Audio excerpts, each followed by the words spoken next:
घर दिखाई देता है जिसमें एक मैरिड कपल रह रहा होता है। उस वक्त आधी रात गुजर चुकी होती है। तब एक लेडी अपने रूम में सो रही होती है, लेकिन उसका हस्बैंड बाहर ड्रिंक कर रहा होता है। उस आदमी को देखकर ऐसा लग रहा था कि जैसे वो बहुत ज्यादा डरा हुआ हो। वो एक पेंटिंग को काफी देर से बड़े गौर से देख रहा होता है। फिर कुछ देर के बाद वो मिरर के सामने आकर खड़ा हो जाता है और शीशे में अपना सर मारता है, जिससे उसे काफी चोट लगती है। जब उसकी वाइफ को ये आवाजें सुनाई देती हैं, तब वो जाग जाती है और उसे देखने नीचे आ जाती है। उसका हस्बैंड बहुत अजीब कंडीशन में होता है। वो उसे भी एक आयरन स्टिक से मार डालता है। फिर काफी साल गुजर चुके होते हैं और एक बार फिर हमें एक फैमिली दिखाई देती है और ये फैमिली काफी हैप्पी फैमिली होती है। इस फैमिली में हस्बैंड वाइफ जो कि अपनी लाइफ बहुत खुशी खुशी स्पेंड कर रही होती हैं, जिसमें लड़के का नाम एडम और लड़की का नाम लीसा होता है। बेसिकली एडम एक मैथमेटिक्स प्रोफेसर होता है। अभी कुछ अर्सा पहले ही एक यूनिवर्सिटी से उसे बहुत ही अच्छी जॉब ऑफर होती है, जिसकी सैलरी भी काफी अच्छी होती है और साथ में वो लोग उसे रहने के लिए एक खूबसूरत सा घर भी प्रोवाइड करते हैं, जिससे वो काफी खुश होता है। फिर वो लोग सिटी से टाउन उस घर में आकर शिफ्ट हो जाते हैं। दूसरी तरफ मेलिसा प्रेग्नेंट होती है, जिसकी वजह से वो दोनों बहुत खुश होते हैं। इस बात को लेकर उन दोनों के दरमियान काफी डिस्कशन होती रहती थी कि वो बेबी बॉय होगा या फिर गर्ल। अगर बेबी बॉय हुआ तो उसका नाम एडम जूनियर रखा जाएगा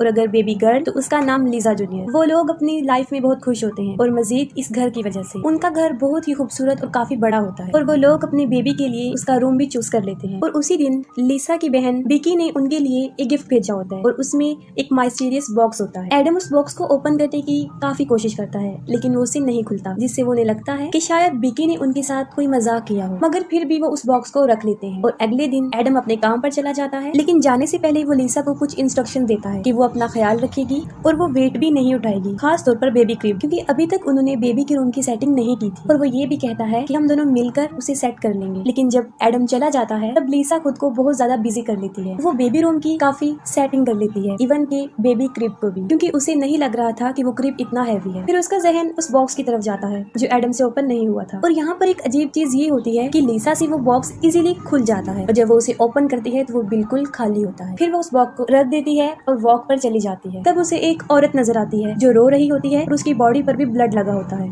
और वो बार बार एक ही लफ्ज बोल रही थी कि मैंने अपने बच्चे को खो दिया है। उसकी ये हालत देखकर लीजा उसकी हेल्प करना चाहती थी, लेकिन वो लीजा को देखकर अजीबो-अजीब बातें करना शुरू कर देती है। वो उसे कहती है कि जो बच्चा तुम्हारे पेट में है वो तुम्हारा नहीं रहेगा, वो उसे ले जाएगा और लोग भी तुमसे डरना शुरू कर देंगे। और ये भी कहती है कि तुम अपने बच्चे को बचा नहीं सकोगी। ये बातें सुनकर लीजा काफी डर जाती है और वो वापस घर आ जाती है। फिर वो एडम को कॉल करती है और सारे इंसिडेंट का उसे बताती है। लेकिन उस दिन से लीसा के साथ अजीबो-गरीब होना शुरू हो जाता है। उसे बेबी रूम से किसी बच्चे की रोने की आवाजें आती हैं। फिर हालात को समझने के लिए वो ऊपर जाकर देखती है तो जो चीज वो देखती है उसे देखकर काफी हैरान हो जाती है। वो देखती है कि बेबी क्रिब में एक बच्ची लेटी हुई है। उसे कुछ समझ नहीं आ रही होती कि ये क्या हो रहा है, क्योंकि ये कोई ख्वाब नहीं होता बल्कि हकीकत होती है। और फिर जैसे ही वो उस बच्ची को गोद में उठाती है तब उसका चेहरा अचानक से बदल जाता है और इसके बाद लीजा अपने होश खो बैठती है। और शाम को जब एडम घर वापस आता है तो वो देखता है कि लीजा काफी जख्मी हुई है और उसका काफी खून भी निकल चुका होता है। वो फौरन उसे हॉस्पिटल लेकर जाता है। फिर लीजा तो बच जाती है, लेकिन उसका मिसकैरेज हो जाता है। और इससे भी ज्यादा अफसोसनाक बात ये होती है जब डॉक्टर उसे बैड न्यूज सुनाती है कि लीजा अब कभी भी मां नहीं बन सकेगी और शायद उसका मिसकैरेज कोई हैवी चीज उठाने से हुआ है, जिससे एडम को ये लगता है कि शायद ये बेबी क्रिब की वजह से हुआ। और उसने लीसा को मना किया था, लेकिन उसने उसकी नहीं मानी। ये बात सुनकर लीसा की बहन विकी भी उनके घर आती है और वो ये डिसाइड करती है कि वो कुछ दिन लीसा के साथ ही रहे ताकि लीसा जल्दी से अपनी नॉर्मल हालत में वापस आ जाए।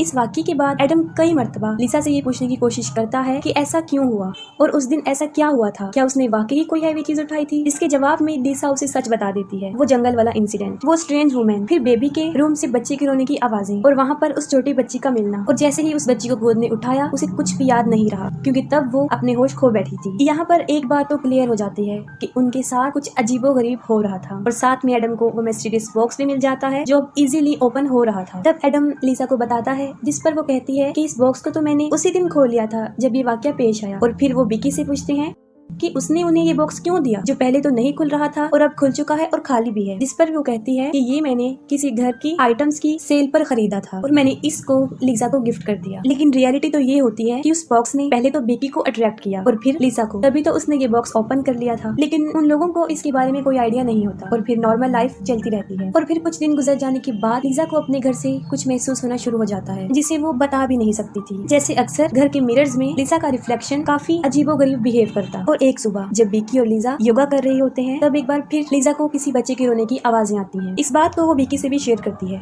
वो काफी डर जाती है और फिर से चेक करने बेबी के रूम में चली जाती है और इस बार फिर बेबी क्रिब में एक बच्ची लेटी होती है, लेकिन अब वो पहले से बड़ी हो चुकी होती है। और अजीब बात तो ये होती है कि वो सिर्फ लीजा को नजर आ रही होती है, विकी को नहीं। फिर वो अपनी बहन को एक्सप्लेन करती है कि वो नॉर्मल है और वो वाकई एक बच्ची को देख रही है। फिर रात को एडम देखता है कि लीजा अपने बेड पर नहीं है। वो उसे देखने के लिए जाता है, तब लीजा उसे फायर प्लेस के पास खड़ी हुई मिलती है जो कि एक पेंटिंग को मुसलसल घूर रही होती है। वो एडम को बताती है कि हमारे साथ कुछ अजीब हो रहा है क्योंकि जब हमारे साथ हादसा पेश आया तब ये पेंटिंग ऐसी नहीं थी और अब ये पेंटिंग बिल्कुल बदल चुकी है, क्योंकि पहले उस पेंटिंग में ये था कि 4 बच्चे खेल रहे थे और उन्हें एक औरत बैठकर देख रही थी, लेकिन अब ऐसा कुछ नहीं हो रहा होता। और वाकई ही वो पेंटिंग बदल चुकी होती है क्योंकि वो औरत अब अपने बच्चों की तरफ नहीं बल्कि साइड पर देख रही होती है। और इस बात को सिर्फ लीजा महसूस करती है, एडम नहीं। और वो उसे समझाता है कि तुम अपने बेबी को खो देने की वजह से ऐसी हो गई हो, जिसकी वजह से तुम काफी अपसेट हो और तुम्हारी ऐसी हालत है। और फिर विकी के साथ भी एक अजीब चीज होती है जब वो नोटिस करती है कि मिरर उसका रिफ्लेक्शन एज इट इज नहीं दिखा रहा और मिरर में नजर आने वाली लड़की बैकी तो बिल्कुल भी नहीं लग रही थी। और फिर देखते ही देखते उसकी रिफ्लेक्शन उसे मारने की कोशिश करती है और उसके दिमाग पर ऐसा असर कर देती है कि वो अपनी बहन को बताए बगैर वहाँ से चली जाती है। लीजा को इस बात का बुरा तो लगता है, लेकिन ये उसके लिए कोई नई चीज नहीं थी, बल्कि ऐसे इंसिडेंट तो उसके साथ हो रहे थे। और साथ में उसे हमेशा एक छोटी बच्ची भी दिखाई देने लगी जो उसे मामा कहती थी। लीजा इन सब से तंग आ चुकी होती है। वो एडम को कहती है कि हमारे इस घर में कुछ अजीब है, जैसे कि और वो इवल पावर्स हैं। और फिर वो कहती है कि आपकी यूनिवर्सिटी में एक प्रोफेसर डॉक्टर क्लार्क हैं जो कि एक अबनॉर्मल रिसर्चर हैं, शायद वो हमारी मदद कर सकते हैं। क्योंकि लीजा काफी डरी होती है और एडम उसकी बात मानकर डॉक्टर क्लार्क से मिल लेता है, क्योंकि एडम तो इन बातों पर बिलीव नहीं रखता था। और वो डॉक्टर क्लार्क को कहता है कि वो लीजा का शक दूर करे। और जब डॉक्टर क्लार्क उनके घर में आते हैं तो उन्हें काफी अजीब चीजें महसूस होती हैं। असल में डॉक्टर क्लार्क बचपन से ही ब्लाइंड होते हैं, लेकिन उनके पास एक एबिलिटी भी थी, वो बचपन से ही पैरानॉर्मल चीजों को महसूस कर सकते हैं। और वो लीजा को कहता है कि जो भी तुम लोगों के साथ हो रहा है उसकी वजह ये घर नहीं है बल्कि कुछ और ही है। और फिर उसे उस माइस्टीरियस बॉक्स के बारे में पता चलता है और फिर वो ये बात समझ जाते हैं कि एक अननोन इविल पावर थी जो उस बॉक्स में कैद थी और जैसे ही उसे ओपन किया गया तो वो आजाद हो गई और जिसने भी उस बॉक्स को ओपन किया है वो उसके साथ ही है, तो वो चीज उनके साथ ही है, वो जहाँ जहाँ जाएंगे वो चीज उनके साथ हो। ये बातें सुनकर एडम काफी गुस्से में आ जाता है और वो डॉक्टर क्लार्क को बाहर निकाल देता है और कहता है कि मैंने आपको ये कहा था कि आप लीजा का शक दूर करें, लेकिन आपने तो उसे मजीद डरा दिया। जिस पर डॉक्टर क्लार्क उसे समझाने की कोशिश करता है कि तुम लोगों को शायद पता नहीं है कि तुम कितनी बड़ी मुसीबत में हो, लेकिन वो उसकी कोई बात नहीं सुनता।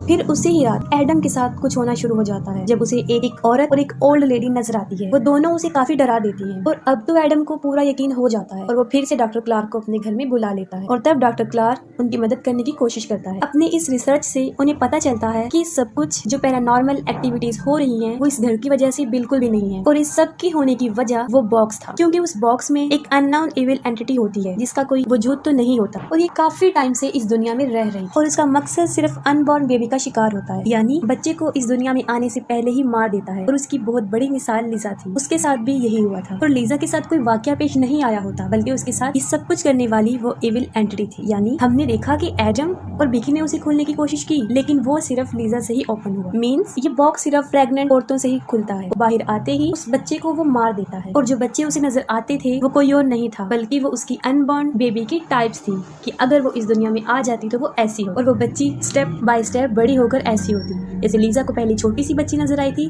फिर उससे बड़ी और फिर वो लेडी और ओल्ड लेडी और वो बच्ची की ओल्ड वर्जन थी। और ये इविल एंटिटी ज्यादातर मिरर्स और पेंटिंग्स में होती थी क्योंकि उसका कोई वजूद तो था नहीं कि वो दुनिया में रहती और ये पावर लोगों के दिमाग को अपने कंट्रोल में करके उन्हें अजीबोगरीब चीजें दिखाती थी और ऐसा उन तीनों के साथ कई दफा हो चुका था। और इस एंटिटी को मारा तो नहीं जा सकता, सिर्फ कैद किया जा सकता है और इसे कैद करने के लिए सेक्रीफाइस करना पड़ता है। इसका मतलब ये था कि अगर उस औरत को मारा जाए तो वो एंटिटी कैद हो जाए और यही वजह थी जब पहली फैमिली में आदमी ने अपनी बीवी को मार दिया और उनके ही घर के सामान में लीजा को वो बॉक्स विकी ने दिया था, वहाँ से मिला था। और जंगल में नजर आने वाली औरत उस मरी हुई औरत की सोल थी जो उस एंटिटी के साथ उस बॉक्स में कैद। लेकिन एडम लीजा को मारना नहीं चाहता था। एडम बहुत कोशिश करता है कि वो लीजा को इस मुसीबत से बचा ले, लेकिन ये एंटिटी लोगों को हिप्नोटाइज करती है और लोगों को एक दूसरे से मरवाती है। अब एडम भी हिप्नोटाइज हो चुका होता है और वो उस आदमी की तरह लीजा को मार डालता है और वो एंटिटी फिर से उस बॉक्स में कैद हो जाती है और एडम जेल चला जाता है और जाने से पहले वो बॉक्स को विकी को देता है। और अब ये सब कुछ विकी के साथ होने वाला था क्योंकि वो भी प्रेग्नेंट और